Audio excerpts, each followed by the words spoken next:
is, what is one thing that you do for the photographic process that has saved you time?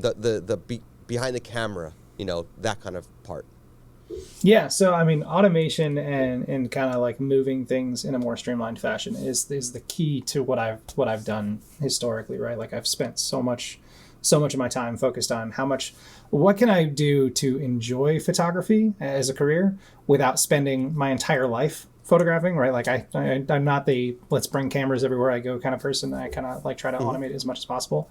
And so in terms of in camera and stuff like that, I am the like biggest stickler among me and my team for like get it in camera. Like if it is not perfect coming out of the camera, I won't deliver it. I won't do the stuff on the back end. So like my editing process is very, very nice because of that. But like when it comes to saving time during the photographic process, I've got my cameras calibrated to like the back of my camera screen and my Lightroom screen like look identical. And so like when I'm taking a shot in camera and I look at it on the back of like the camera, I'm like, all right, this is exactly how I want it to look. And so one of the things that has really kind of cut down when I first started photography, my joke is that like the better I get as a photographer, the less time I spend editing.